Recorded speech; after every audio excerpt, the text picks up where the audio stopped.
So there was this pretty fiery speech on the House floor recently. We heard some really startling claims about the Jeffrey Epstein files, and we heard specific, powerful names being read right into the public record.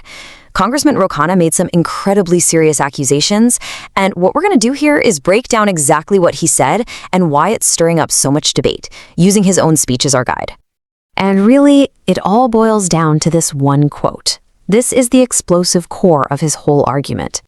What Khanna's saying is simple. Look, if my team and I could find 6 hidden names in just a couple of hours, what does that really tell you about the full scale of what's being covered up? It's a question that's designed to make you think. What else is hiding just beneath the surface? Okay, so to really get what Khanna's arguing, we're going to walk through it just like he did in his speech. It all kicks off with a specific discovery, these 6 hidden names.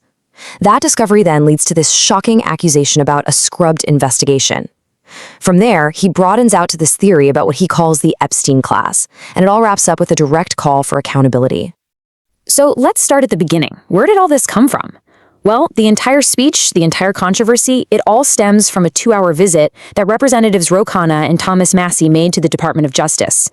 And their goal? It was pretty straightforward, to review the supposedly unredacted Jeffrey Epstein files. And here is the absolutely crucial detail. They were only in there for 2 hours. The point Khanna keeps making is that this wasn't some deep, months-long dig. He's arguing that they basically just walked in and stumbled upon these names almost immediately, which suggests the problems were hiding in plain sight. And get this is what they were actually working with. They were promised unredacted files, right? But according to Khanna, what they actually got was a document that was still 70 to 80% blacked out.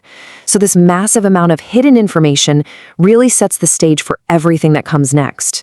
So even in that tiny 2-hour window, while looking at a file that was mostly blacked out, they still found 6 names of powerful men that were redacted for, as Khanna puts it, no apparent reason. He claims that it was only when they actually confronted the DOJ about it that officials admitted it was a mistake, and then finally revealed who they were. So here they are. These are the 6 names that Khanna read right into the congressional record. He makes a point to specifically call out 2 of them: Sultan Ahmed bin Sulayem, who is the CEO of Dubai Ports World, and Leslie Wexner, the billionaire who, according to Khanna, the FBI had already labeled a co-conspirator in their own files. But, finding those 6 names, that was really just the tip of the iceberg.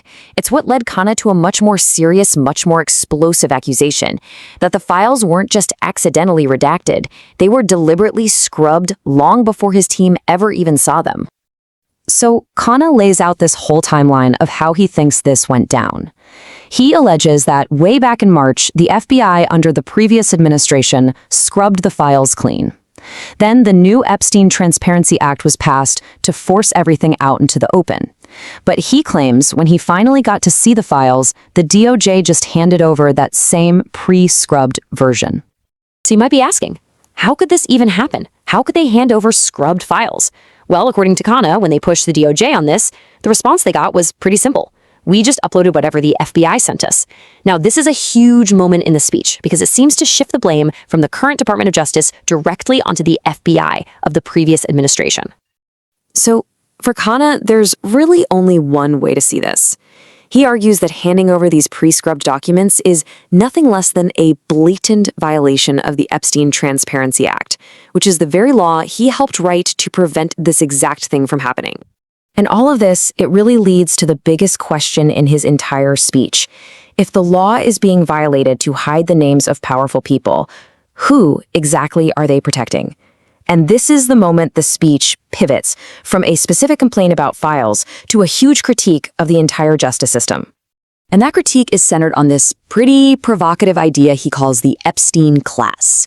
He uses this term to argue that the problem here isn't just about one case, but that it points to a systemic, 2-tiered system of justice in America. So what exactly is this Epstein class he's talking about? Well, the way he defines it, it's a group of people whose wealth and power have effectively put them above the law. It allows them to operate by a completely different set of rules than everybody else, with no real fear of consequences. And to really hammer this point home, Khanna draws this really sharp contrast. He points to other countries, like England, where the monarchy investigated its own prince, or Norway, where a princess faced serious repercussions. He puts that right up against the situation in the US, highlighting cabinet member Howard Lutnick, who he points out is still in his post despite being named in the files. Okay, so Khanna doesn't just leave it there, just pointing out the problem. He actually proposes a path forward. The final part of his speech is a direct call for action, demanding what he calls a return to one system of justice for everyone.